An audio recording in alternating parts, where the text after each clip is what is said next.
Good morning, good afternoon, good evening, wherever you're watching from. Thanks for tuning in today and joining us. So we have got a lot of topics today. Good morning to Angelo. He's already, actually, he posted this a couple of hours ago. So he's obviously an early riser, although Angelo is on the East Coast. So you do have that time difference to bear in mind. And I'm just confused because I'm looking at this on my other iPad and I'm not seeing anything. So hopefully you can see this okay. Let me know. I see there's a couple people watching. If you can see me and see what's going on, then please let me know. Otherwise, we might be having some technical difficulties. I did try again to post and go live also on Facebook, on my Facebook page, the Flip Flop Travelers. And I don't know what is going on between Facebook and StreamYard, but they're not playing nice together. So unfortunately, that is not happening. So you can only watch it for now via YouTube. So it is what it is. So we've got a bunch of topics today. There you go. Move that a little bit over. There you go. So we are going to talk about the Cancun not Cancun restrictions, but the Mexico restrictions. This is a pretty big deal, especially if you are heading to the Cancun area, because although these restrictions have been in place for quite some time, at least a couple of years, the only place that they seem to be enforcing it is Cancun. It doesn't mean to say that they're not going to start enforcing it in other tourist areas, Cabo, Puerto Vallarta, Huatulco. But for now, these appear to be we have the restrictions in place. So I want to let you know about them. I did post on my community post the other day, and a lot of people said they weren't aware of these updates. So so Angela's saying nice sunny day there in Chicago, 79 degrees, about 26 Celsius. It's supposed to be about that here today as well. A couple of hot days, and then we are back to cooler temps, which is good, I suppose. I'm heading to Aruba next Wednesday night on a fabulous red-eye flight. Doesn't everybody just love those? It is what it is, though. I mean, there's no other way to get to Aruba and some of the Caribbean islands other than doing a red-eye to Toronto or somewhere in the US, or doing a connecting flight at least. And then from there, heading down south to the Caribbean. Aruba is supposed to be about 34 Celsius. I'm not sure what that is in Fahrenheit, but I'd say probably closer to the 90s. And it is always very windy in Aruba. If it's not windy, then that usually means that there's a hurricane headed its way. Most people will say, arguably, Aruba is outside of the hurricane belt because it's, if this is sort of the hurricane basin, it's down at the bottom, right above Venezuela. And where that is located is typically, you don't see the hurricanes going that low. They're typically a little bit higher, sort of hitting the Antilles Islands and then into Jamaica, Puerto Rico, Cuba, that kind of thing, or over to Mexico. And then, of course, once they do that, they typically bounce up and hit the southern USA, Florida, that kind of thing.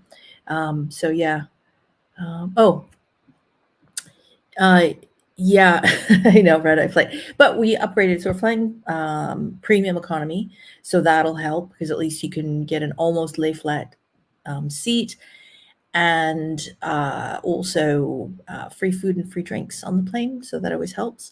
And then, I'm going to be staying at the Riu Palace Antilles in Aruba. I haven't stayed at this one before. I've been to it because there are the two Rius and they're side by side. And of course, they have exchange privileges. Now, one of my goals on this trip is to find out a little bit more about what's happening because as of, I believe it's December 4th, the Riu Palace Antilles is going to become an elite club resort. And so what that means in Cabo is that if you're staying at an elite club resort, you can go to all the other properties. But even if you're staying at a palace resort where you normally would have access to all other palaces, if you're staying at a palace and it's not elite club and the other one is, you cannot access that property. At least that's how it's been explained to me. But I mean, it kind of seems to vary based on the destination. So we shall see. Also, the Rio Palace Antilles is the one that has the Rio parties. And generally speaking, when they have them at those properties, because it's adults only, that usually means that everybody's allowed over there. But I mean, we shall see. Happy hump day. Yeah, welcome, Frenchie. How are you today? Yeah, so I'm looking forward to that. I mean, Aruba is just a beautiful country to visit, and its nickname is One Happy Island. So I'm excited to go. It's always nice to get away. Hopefully, it's not too hot. That's my only concern. But anyways, let's go ahead and get started today. So we're talking about restrictions. I was reading this morning about Peggy's Cove, which so here's a picture for you. So around this lighthouse is where they are having some issues where, everybody wants to get their proper selfie and everything. But what's happening is people are going into the dangerous areas, like onto the rocks. And so it's a thing that really irritates the locals because they know that you could have an errant wave at any time that can cause you to lose your footing, and then you're into the ocean, and it's very, very dangerous for them to do an ocean rescue at that place because of the currents, the undertows, as well as you could get a current that could basically knock you into those rocks, and they're so strong. So yeah, that becomes an issue. We were definitely on my list. Oh, yeah. So stay tuned. I'm gonna have a whole bunch of videos coming up, probably starting on Thursday or maybe Friday. Should be something pretty much daily. So stay tuned for that. And then also we'll have a wrap up at the end talking about my favorite foods, as well as some things that haven't been covered in any of the other videos about Aruba that I've been researching. So I think that'll be interesting for you. So what they're doing in back to Peggy's Cove in Nova Scotia. So this is visiting in Canada, in the Maritimes. And what's happening is, like I say, the tourists are going on to these dangerous rocks. They're going outside of the areas. And there's massive signs that are posted saying, basically, don't go there or you might die. Not a lot of ambiguity to the message. And yet people do it. Either they don't read the sign or they think, people are just being fusspots and whatever. Not dissimilar to the beaches in Cabo, where errant waves can happen at any time. And I've seen that, and it's been pretty scary. So what they've done is everybody's just gotten tired of this. And so the government has paid for a security company to come in, and all they have is a little whistle. But it's, one of those awful like referee whistles. So they're like crazy loud. And what they're doing is if they see anybody who's in a dangerous area or going outside of the bounds of where they're supposed to go, they're basically going to blow the whistle. And it's not a big deal. You're not going to get arrested or anything. But the whole point of it is to keep people safe, not only the people who are the tourists that are there, but like I say, also the rescue personnel, because if something bad does happen, then other people are going to have to put their lives at risk in order to save those people who were having a moment of silliness and desperation for the best selfie ever. So yeah, just something to note, another area of restrictions. And it's a common thing now, like with all these tourist areas, that there's so many places. Like Greece had issues with water supply earlier this year, so did Spain. And having all these tourists come in when the locals are having to ration water to the point of it being extreme, and yet they've got tourists coming into these areas, freely showering and swimming in the pools and stuff like this. So you can't fault these countries or these destinations for putting rules into effect and trying to make keep it sustainable for the people who live there year round and who are putting money into the local economy while everybody else is just coming in and going out. So yeah. Okay, moving on. Paradisus La Perla. This is in Cancun, Playa del Carmen. And this is a resort that has recently decided to become dog friendly. You know that the Secrets and the Dreams resorts, they're all dog friendly, but up to a certain size of dog. Well, Paradisus allows dogs of all sizes, so there's no weight restrictions. If you've got, a massive, I don't know, like an Alsatian or some other large dog, they are allowed. It is going to cost you, right? So in addition to whatever you're paying for yourself per person per night, you're going to have to pay $80 American per night to have your dog there. And I believe that cost is per dog. You can have up to 2 dogs maximum per room. What is a little bit different here is like compared to Dreams or Secrets, where the dog has to basically stay in the room other than when you're taking it out to do, nature's thing. At the Paradisus, they kind of have they've got unlimited access to the outdoor areas, and then they must be on a leash in public areas. So by that, I'm guessing, dog on a beach, let them run free. Dog in by the pool area must be on a leash. So, I mean, I guess that makes sense to a certain extent. They can basically go everywhere except for the spa, the gym, and the indoor pool areas.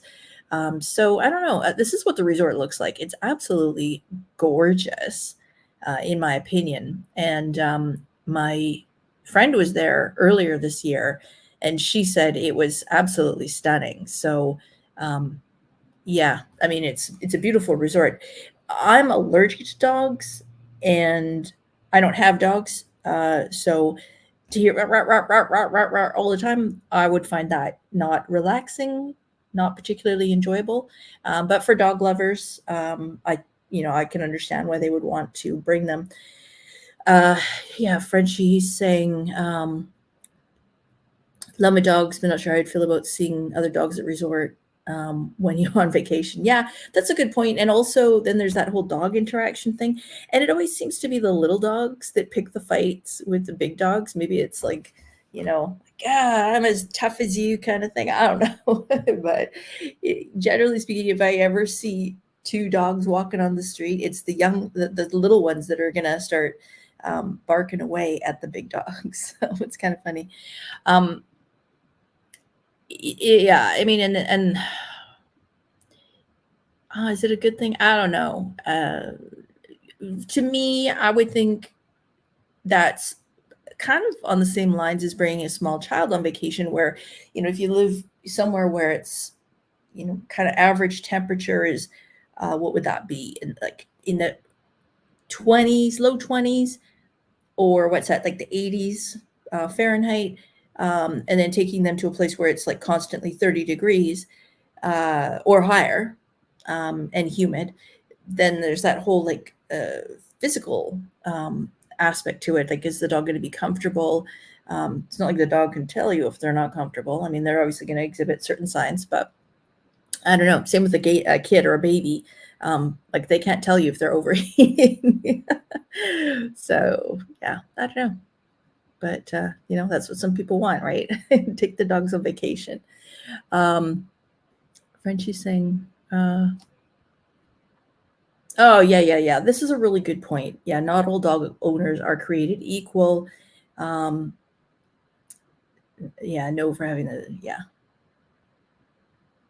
Oh, the hygiene issues. Yeah, that's a good point too. I mean, yeah. Like, I'm sure they must restrict the dogs around like restaurants and stuff like that. But I don't know. I agree. The hygiene would be an issue though, for sure. So yeah. But anyways, if you want to take them, you can. So good to know. Okay, so we got some storms that are heating up in Mexico, and this is like mainly mainland Mexico. It's not like there's really a lot of islands of Mexico.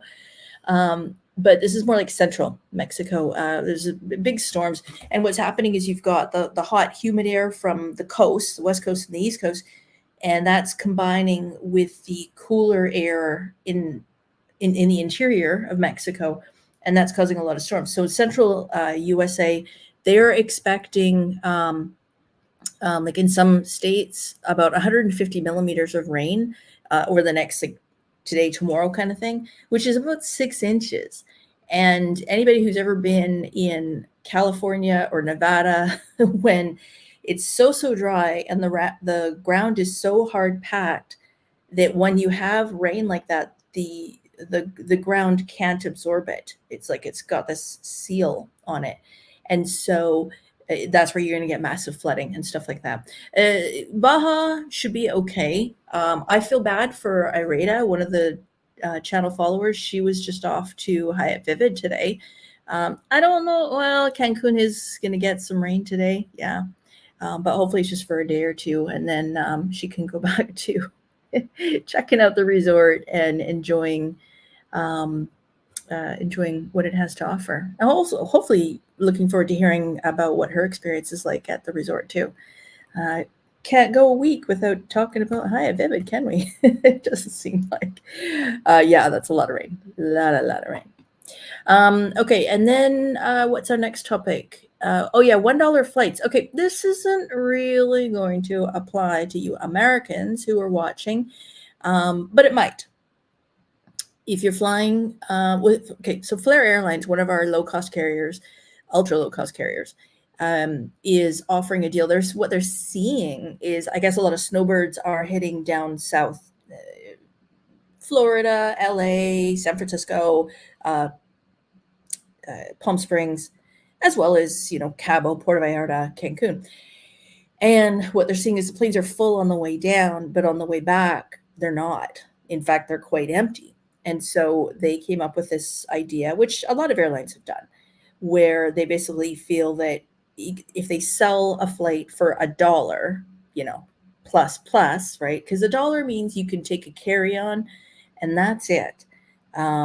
If you want to take a checked bag, then usually that's going to bump up the price by about $80 each way. So, I mean, it's still a lot less. I compared prices from Vancouver to Cancun, for example, and the lowest I could see was $550 with WestJet, by comparison to $400 with Flair round trip. There weren't any $1 return flights that I saw, but I did see one for $34. So, I mean, that's not bad. It's the, flight getting down there is going to cost you a little bit more, but if you can get a cheap return, giddy up. And the reason I'm talking about this, even though a lot of you I know are watching from the States, is because if you live near the border, then why not, fly into Toronto and then get a shuttle down to wherever you live across the border. Or if you live in Seattle or Bellingham, then fly to Vancouver and then get the shuttle is like $50 or less to get down to Seattle. So it's worth taking a look at. And for those prices, you can't go wrong. And it's also just good to know what's out there, because we're always looking for a deal, right? So yeah. Okay, now let's talk about these Mexico restrictions. Like I say, these are predominantly being enforced at the Cancun airport. And so basically what it is, so these restrictions have been in place for quite some time, but it's only been in the last, I'm going to say, about 18 months that we're starting to hear reports of people being checked and people having to face massive fines, not fines, massive amounts of duty. So basically what their concern is that people are coming into Mexico with various electronics, and the concern is that they're bringing them in to sell them. And so whether you live in Mexico or whether you're coming in as a tourist, you are restricted to certain amounts of things. And so the biggest one is you're allowed basically one computer or computing device. Now I get it. Like your phone pretty much is a computing device, but they're specifically talking about laptops. They're specifically talking about laptops, but they're also indirectly talking about iPads or tablets. Anything that is a computing device is the key. That said, they haven't given a list of the products. I mean, there's millions of products out there, right? So obviously they're probably not going to do that, but they haven't specifically said iPads or tablets or what else would there be? Any like a Chromebook or anything like that. They're talking about computing devices. So if you take a laptop and an iPad, if they search you, then what they're almost certainly going to do is ask you to pay duty on one of the items. So for what I posted today in the community post was like, I've got to go down there in October for a work trip, going into Cancun airport. Normally I always take my laptop because that's how I'm going to do all my editing for videos and stuff like that. But I like having my iPad so that I can watch videos, movies on the plane or, just whatever, saved YouTube videos, that kind of thing. And I don't want to watch it on my phone, and I don't want to necessarily watch it on my computer because, but then it was like, okay, well, should I risk this or not? I did look up the trade-in value of my iPad, and like I said, it's pretty basic functions that I use it for, watching Netflix, watching Amazon Prime, that kind of thing. It's just, silly stuff. I don't use it. I don't even really use it for editing or anything like that. So it's an older iPad. It's like, I think I bought it in 2018. So I looked up the trade-in value on Apple, and it's worth a whopping $75. So they seem to be taxing things at about a rate of 19%, but this is the value as determined by the customs staff. So whilst one might say Apple is a trusted authority on resale value,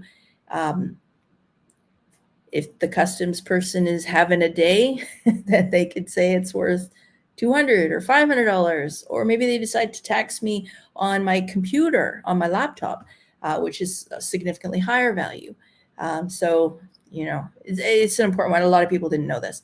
So what the restrictions boil down to, this is a highlights list, and I'll put a link in the description of the video down below where you can see the official site. This has been translated into English. And as I say, this applies to all of Mexico. It's being enforced recently in Cancun, but covers the entire country. So you're allowed to have 2 cameras or camcorders. Knowing that I'm going to be vlogging when I'm down there, it was like, oh, so now if I had a GoPro and I had a camera, well, that's 2 things. So no more than that. Interesting. You're allowed 3 cell phones. Why 3? I mean, I've had 2 at any given time, or at most I've had 2, and that was because I had one for work or one for personal, or I had my old one, which I would use a SIM card for or something and keep my regular one as is. But 3, I don't know, that seems excessive to me. Well, if you have 3 cell phones, let me know. I'd love to hear that. Let us know in the comments below. 2 musical instruments. Although, I don't know how many people take a lot of instruments down there with them. 1 pair of binoculars. And I do try to take binoculars, especially if I'm going to Cabo, or if I know I'm going to have an ocean view room, because you should never know what you're going to see out on the water. 1 portable speaker. Okay, so if you have a JBL, or, like the people who are going to sit there and plunk down their speaker and play music by the pool when there's already music by the pool, but they want to hear their music by the pool, you're allowed 1. Now, these are all per person. Okay. So if you want to take an iPad and a laptop, then, I mean, 1 could be your travel partners or your spouses. But I have also heard stories of where the customs agent was challenging the person to prove that it didn't belong to them. So, I mean, it's customs. And a lot of people will say, well, it's Mexico, they're going to shake you down. Is that really any different than it is in any other country when you're going through customs? Like I said, if they're having a day, they can make your life challenging. So yeah, and like I said, on average, they seem to be charging 19%, but that's based on the value as determined by the customs staff. So if there's two of you and you take 2 sets of binoculars so that you can each use them at the same time, no problem. But if there's just one of you and for whatever reason, maybe you've got one that's high powered and one that's a different focal length, then you're probably going to have some problems. Now, the other one that's really important is you're also limited in terms of your tobacco products. So 10 packs of cigarettes or 25 cigars or 200 grams overall of tobacco. That's the maximum. I've heard of people being fined into the thousands of dollars for this, for exceeding these amounts. So, bear that in mind. Again, this is per person. You're allowed to take 3 liters of hard alcohol. So like vodka, whatever, if you go to duty free and you spot something. It's also important to note, if you go to duty free when you land and you've also brought stuff from home, if that exceeds this amount, then you're at risk for being fined for import duties, despite the fact that it was bought there. It's just true experiences of what I'm hearing. And then 6 liters of wine, which that's a lot. But you are allowed to take up to 6 liters per person. So yeah, I mean, you want to be careful with all this stuff. And like I say, the biggest one that's causing the most issues is taking some form of a tablet and a laptop. And when this first started being enforced, in the different travel forums and travel agent groups, we were hearing people facing fines of over $1,000 that they had to pay. Otherwise, they had to forfeit the item. So they're not messing around with this. And of course, there will always be people who I've taken more than one item. I mean, honestly, probably every time I've gone to Cabo, every time I've gone to Puerto Vallarta, every time I've gone to Cancun, with a few exceptions where I just couldn't be bothered to carry everything. But almost always will I take a tablet or an iPad and my laptop. So I just wasn't aware. And like I said, it wasn't really anything that was talked about or that was widely known. So that's why I'm here telling you, to make sure that you do know. Yeah, I mean, it's no different than visa tax, which is legally required. But, again, not really enforcing it, not really doing anything when people return. I'm going to be heading down in October, so I am curious. I've paid it almost every time. There were some times where no matter what I did, I could not get the system to accept my payment. So, in that scenario, what can you do? And I didn't see a counter where I could pay it on the way out. So, there's a risk there for me. But overall, I normally do pay it. Bojangles. Hello, Bojangles. Oh, okay, this is a good point. Okay, 200 cigarettes. Okay, so this is a good point, because there's different size packs of cigarettes. Don't even know why I talk about this stuff, because I've never been a smoker. So it's not like I can tell you about this stuff. But okay, that's good to know. Okay, so in Saskatchewan, the packs are 25s. So that would be 8 packs. Okay, that's very good to know. I mean, and I suppose if you were able to pull up the website on your phone, if it states 10 packs, perhaps you could argue that. But, how well does that person speak English? How well do you speak Spanish? So thank you for that clarification. So that's good to know. And I mean, look, why start out your vacation that way? Like I said, with the VisitX thing, go in there in October, and who knows, maybe by then they'll start checking, okay, you've been here previously. So when you came last time, did you pay VisitX? Who knows? I mean, enforcement on that is going to start at some point. So, why be the person who is the first, right? So I also wanted to mention, if you've got any other questions or topics that you guys want to talk about, let me know. But I wanted to share this. So this is a brand new resort, just opened actually this morning. The Westin Bora Bora Resort and Spa has 128 overwater bungalows. And I mean, absolutely gorgeous. This is what one of the overwater bungalows looks like. So you can see at the foot of the bed, you can see down into the lagoon. You can see the fish down below. I mean, like, this is stunning. It's got apparently the island's largest infinity pool. I told you about the overwater bungalows. They've got a waterfall on the property. I mean, yeah.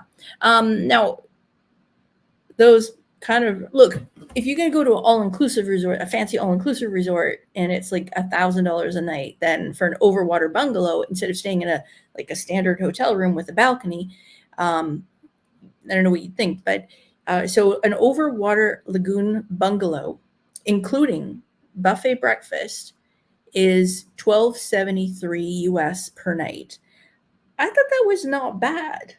And, I used to book a lot of honeymoons to like Tahiti, Bora Bora, that kind of thing. And what we would often do, it's kind of a pain, but you can either break the bank fully, or you could go and you stay in the hotel section of the resort, which is going to be significantly cheaper for, say, 4 or 5 nights. And then at the end, you have 2 or 3 nights where you move into the overwater bungalow. And a lot of people did it that way. And it just was a good way to enjoy that kind of level of luxury without, being essentially the amount of a house down payment.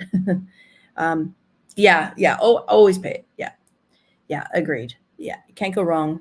And like, what is it? $18 per person or something. So, when you can, I mean, again, it all adds up, but at the same time, why risk it? Unless you just don't care about ever going to Cancun again. If you're prepared to risk that, then yeah, don't pay it. Well, I'm not going to say that. No, just pay it. But yeah. But I wanted to share that new Westin with you. I thought that was pretty impressive. And, $1,200, $1,300. I mean, okay, in Canadian, that's about $8,000. Not really, but certainly the exchange rate is not doing any of us on this side of the border any favors these days. But I thought that was not too bad of a price. I mean, it's still going to add up. But, when you consider if that's, call it $1,300 per night per room, that's basically $600 per person. And that's not a whole lot more than some of these, like the Rius in the Bahamas, the Rius in Aruba. They're not cheap. Even the Hyatts, like we talked about last week, the Hyatt Zilara Cap Cana. And I think, I don't have my notes in front of me, but I looked it up last week. And was it not like $800 a night? So, granted, it's all inclusive. Granted, that's all your drinks. It's not overwater bungalow, so I guess it just depends. And the people who are going to pay for that are the people who will pay for ocean view. The people who won't pay for that are the people who would just take a basic room and enjoy the facilities and the area and all that kind of stuff. So, yeah, to each their own, right? I would love to just have a vacation where you fly like first class, lay flat bed, overwater bungalow, eat and drink what you like and not worry about it. Because I think the Mai Tais in Bora Bora and Tahiti are like $25 each starting price. But wouldn't that be nice just to be able to have like your total complete luxury vacation and just go for it. And I think that's the part of the reason why they're coming out with this. Like, there's even Louis Vuitton hotels, and I'm trying to think of the names, some of these other ones, Gucci, that kind of thing. And I looked at some of the pictures of these hotels, and I wasn't at all impressed with how they look. But that's just me. I'm also, probably if I went to Fashion Week in Paris, I'd probably not want to wear any of that kind of clothing. But that's just not my style. And those of you who've seen me and any of my videos from what I wear, you know that that's not me. But I do appreciate a pretty resort. And I think, honestly, like, to me, that's a gorgeous resort. It doesn't look arty. It doesn't look foo-foo kind of, that kind of thing. But to me, that's pretty stunning. And, and then if you're going to see a beach that looks like this, that's all the beauty that I need as part of the resort area. So yeah, I can't go wrong with that. So that's all the news I have for you this week. There's not a whole lot going on. Well, she says, as she finds a whole bunch of stories this morning. But yeah, there's not a whole lot going on, but we're just getting back to school. All the kids are back this week. Well, here in North America, they are. In England, did they go back earlier? I think they go back earlier. And for sure in some of the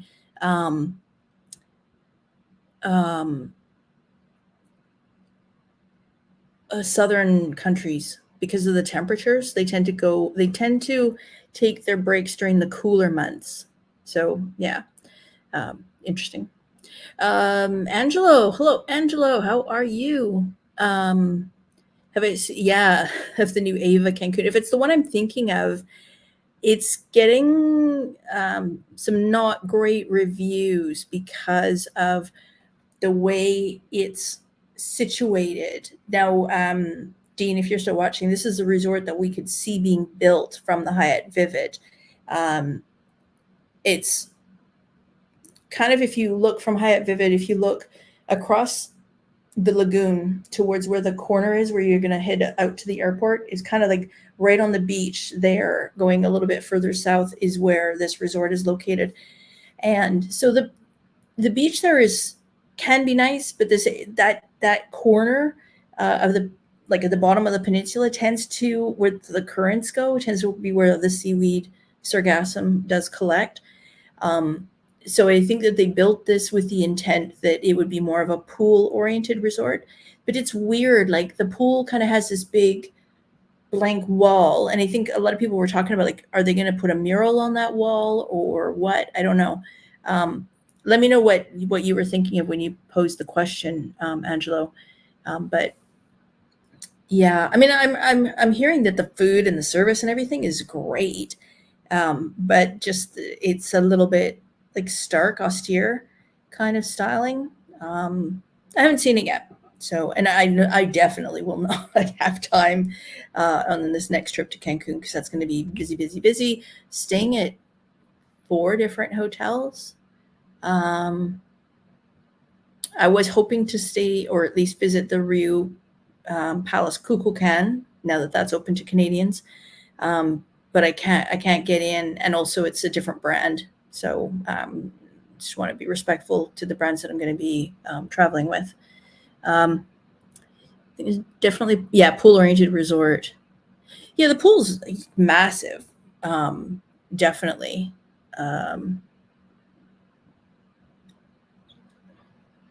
Yeah, like I said, I haven't been, and I don't know anybody directly who has been either. The sales rep for the property, he posts a lot of, he's been posting a lot of photos, and that's the only issue or concern that people have. And it's mostly travel agents talking about how their clients are going to interpret it, is seeing that it's kind of, look, it's a new resort. And that's the thing with every new resort, is it's not lush. There's not a lot of greenery, because the last thing that they do before they open the resort is they take care of all that greenery and plant it and whatever. So, I mean, stuff grows very, very fast in Mexico because of the, well, in most areas of Mexico. Cancun, Mayan Riviera for sure, and Puerto Vallarta, very lush. But when it's first planted, 6 months later, it might be massive. But for the first few months, the resorts tend to look a bit unfinished, incomplete. So, yeah. Oh.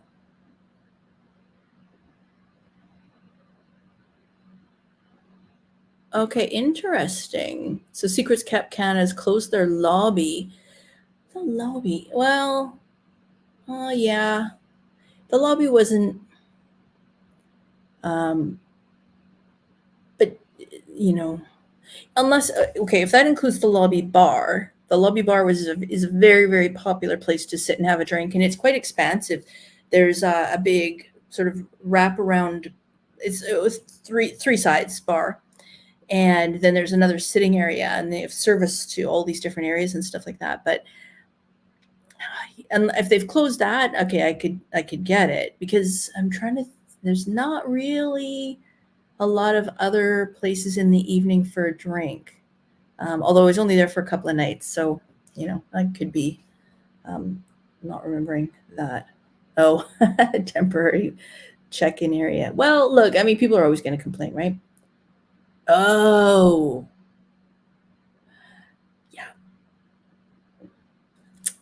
yeah. Okay, then that explains it. Yeah, because like I said, I don't think that there were a lot of other places to go for a drink in the evening. I mean, I guess, look, you can always go into some of these restaurants. Temporary cocoa cafe set up at the buffet. Well, I mean, look, they're trying, right? Yeah, and as long as you can find a restaurant with a bar, as long as they're not packed, they'll usually let you come in and just have drinks. It's not a problem. So, I mean, yeah, but I get it, and I think the issue is when they don't communicate it ahead of time. And so then people are paying for one experience, and then when they get there and they find that they've got something else, then, yeah. Oh, okay. So they got a bar at the theater. Yeah. So that's good. I mean, at least they're doing something. And that's, the thing. The resorts are always going to try to accommodate as best as they can. So, yeah. Interesting. Thanks for sharing that. Always good to know what's going on at some of these places. So, and I was going to talk about the Rio Palace Bavaro, or as people like to say, Bavaro. That one has opened up. It's family friendly. It's an elite club resort, so those guests have access to everything else. There was some other funky stuff about it. I'm going to bring that up for next week. We'll talk about that a little bit more, because that's just reopened after being undergoing massive renovations. It's quite interesting. So we'll talk about that next week. Oh, next week is the morning. We'll do the show in the morning like normal. And then that night is when I get to do that red eye to Toronto and then down to Aruba. So we will still have a show here like a normal chit chat next Wednesday. And then the following Wednesday will be live from Aruba. So we'll see how that goes. It is always, always, always very windy. Like, I think 40-kilometer winds standard, with gusts up to 50. 40 kilometers would be about 25 miles per hour, I believe. Yeah. So we'll see how it goes. Like, if the sound quality is just going to be horrific, then I might have to come up with a backup plan. And that might just mean, going live from the balcony of the hotel room or something like that. But we'll see. We'll make it work. We always make it work.